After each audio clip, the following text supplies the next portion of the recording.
السلام عليكم ورحمة الله. النهارده إن شاء الله هنراجع مع بعض ماكينة لحام بتلحم حديد وصلب وظهر وستانلس، يعني 60 13 و70 18. تابع معانا الفيديو للآخر عشان تعرف مكوناتها ومواصفاتها.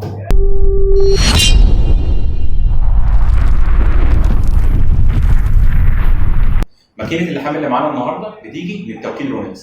أهم حاجة في كل المعدات بتاعت توكيل رونكس قسيمة الضمان، بيجي معاها قسيمة ضمان كاملة ب 12 شهر.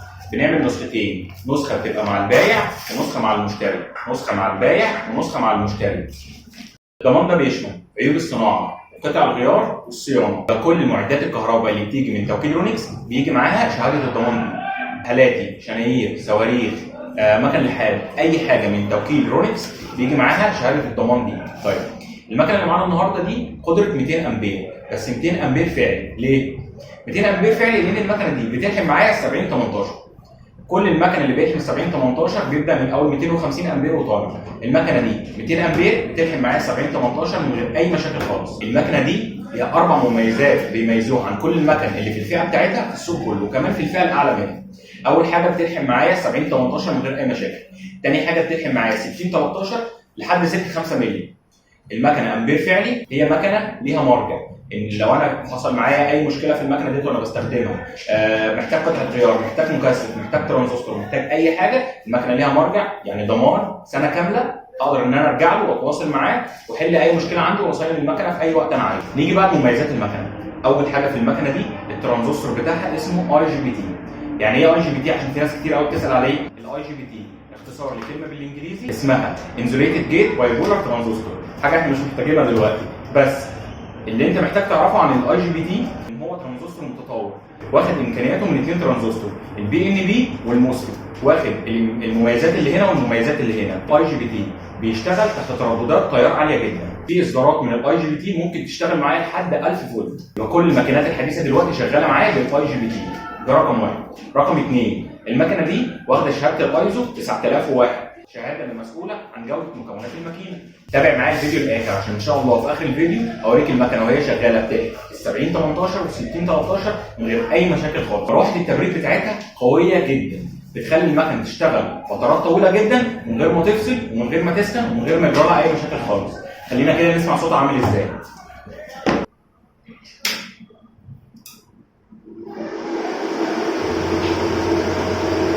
ده صوت مروحه التبريد، عاليه جدا وقويه.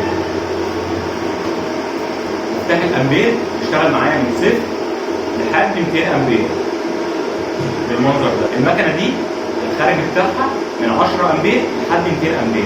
اطفيها عشان نعرف نشرح.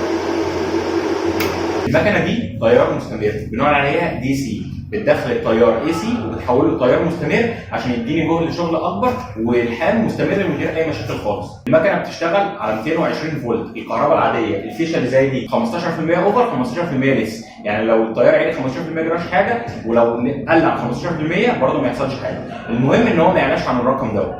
يعني انت دايما خلي الكهرباء عندك مستقره على 220 فولت. من ضمن المميزات الجميله برضه في المكنه دي هي خاصيه انتي ستيك سيستم. الخاصيه دي تخليك تشتغل من غير ما سلك اللحام يلزق معاك في المنتج ولا يعمل لك اي مشاكل، وبتلحم بكل سهوله ونعوم. دلوقتي هنستعرض المكنه وهي بتلحم معانا سلك 70 18. انا مصور لك السلك قبل ما الحم ومصور لك المكنه وهي شغاله. ماشي.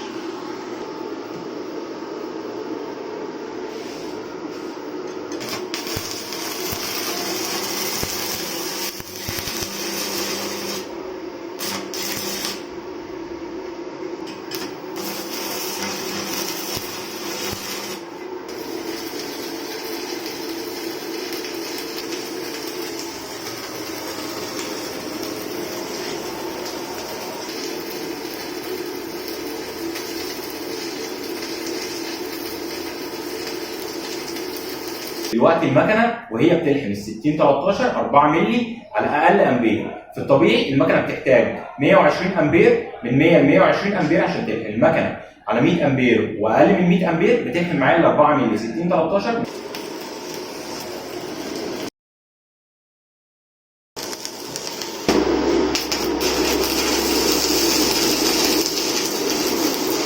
كده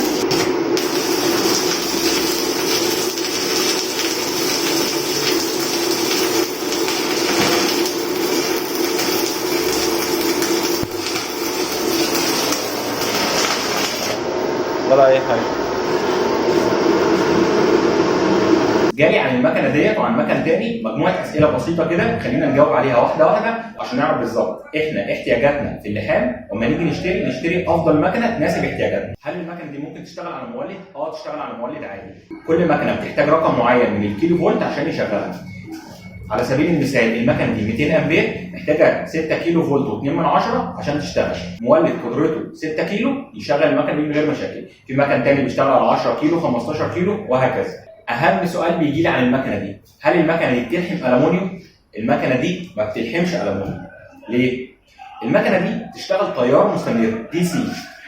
عشان الحم الومنيوم وبجوده لازم المكنه تكون معايا اي سي دي سي. يبقى المكنه دي ما بتلحمش معايا الومنيوم، المكنه بتلحم معايا حديد وصلب وظهر وستانلس. المكنه اللي عشان يلحم معايا الومنيوم وتيتانيوم ومغنيسيوم لازم يكون اي سي ودي سي. من ضمن الاسئله المهمه اللي بتجيلي برضو، المكنه دي كارته ولا ملفات؟ المكنه دي ملفاتها نحاس. المكنه دي كارته او عامله زي البورد. شفت البورده بتاعت الكمبيوتر اللي بتبقى موجوده في الكيسه؟ هي زيها كده بالظبط، عليها مكثفات وترانزستورز. فالمكنه ديت مش ملفات، ما ينفعش اسال هل هي ملفات نحاس ولا لا. انما لو انت بتسال مثلا عن المداخل والمخارج بتاعتها، ايوه هي نحاس. المداخل بتاعتها كلها نحاس، الكابلات الاطراف بتاعتها نحاس، المدخل اللي بيوصل معايا من مداخل الكابلات لحد الكارته جوه نحاس. خلينا دلوقتي نستعرض المشتملات اللي بتيجي مع المكنه. اول حاجه بتيجي معاها وش لحام خفيف بالمنظر ده، بيجي معاها فرشه عشان التنظيف بعد اللحام، وده كتالوج المكنه. وبيجي معاها كابلين حوالي 2 متر ونص، كابل البنسه والكابل بتاع الارضي، بيركبوا بالمنظر ده. الكابلات كلها من النحاس، مداخل المكنه كلها من النحاس. ان شاء الله هسيب لكم تحت الفيديو كل الارقام للتواصل وسعر المكنه وكل جهات الاتصال اللي انت تقدر تتواصل معانا من خلالها. لو عجبك الفيديو ما تنساش تشترك في القناه وتفعل زر الاشعارات عشان يوصلك كل الفيديوهات الجديده اللي بنعملها ان شاء الله.